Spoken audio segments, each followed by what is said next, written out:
Hello and welcome to today's news recap on Gallant TV. My name is Nene Oji and here are the news headlines.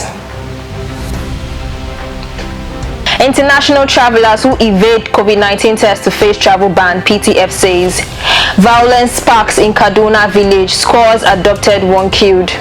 And on our international news, no agreement on return to civil rule, ECOWAS negotiator says. Moving on to sports, Usain Bolt tests positive for coronavirus.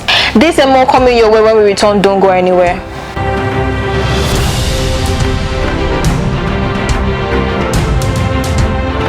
Now the news in detail. Nigeria's COVID-19 Presidential Task Force has disclosed that international passengers who evade tests in Nigeria will be put on travel watch list for the government. Speaking through the national coordinator of the PTF on Monday's briefing, Dr. Sani Aliyu stated that the federal government has introduced new COVID-19 protocols for travelers following the reopening of its airspace for international fleets. Aliyu emphasized that the passengers coming into Nigeria must undergo proper polymerase chain reaction tests for COVID-19 before departing the other country and on arrival into Nigeria. The PTF also warned airlines against having passengers on board who fail to present negative PCR results, as such will risk being fined $3,500 per passenger. The National Assembly has faulted its Committee on Treaties, Protocol and Agreement for investigating the $500 million facility Nigeria recently secured from China to finance railway projects, saying it has already been approved by the House and captured in the 2020 Appropriation Act. Recall that before the activities of the committee were suspended, the Committee on Treaties, Protocol and Agreement has written to the Ministry of Transportation demanding documents containing loan agreements with China from 2000 to date.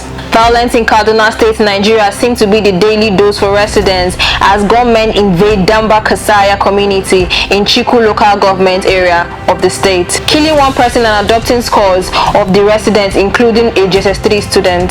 The gunmen who stormed the communities in their large numbers Monday morning were said to have operated at the village, destroying lots of properties before finally invading the Prince Academy, where they abducted a JSS3 student alongside many others. Residents who attempted to fight back were shot at, leaving a number of them injured.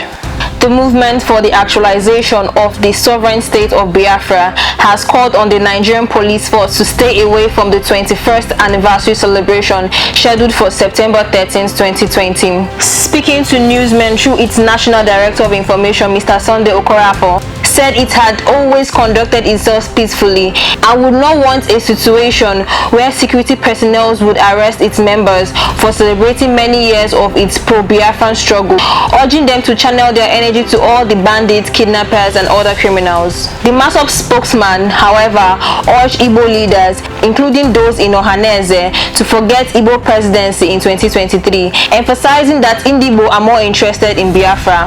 And on international news, United States President Donald Trump has warned his fellow Republicans, saying his opponents may steal November's election as his party confirmed him as their candidate. The president stated that the opposition party will use COVID-19 to defraud American people. Mr. Trump told the delegates on the first day of the party's convention in North Carolina. Reports from polls, however, suggest he's lagging behind Democratic challenger Joe Biden. Negotiation between West African nations and Mali's new junta ended on Monday without a deal on how the country should return to civilian rule following the last week's coup, the two sides have disclosed.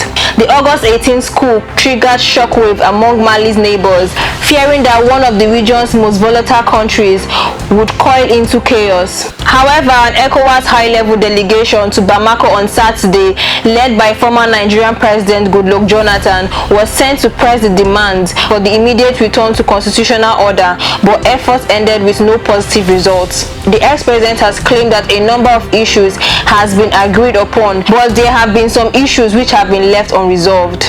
Now on sport news, retired 100-meter and 200-meter world record holder Usain Bolt was reported to be quarantined on Monday as Jamaican media claims the sprint legend had tested positive for coronavirus days after he celebrated his 34th birthday with a lavish party.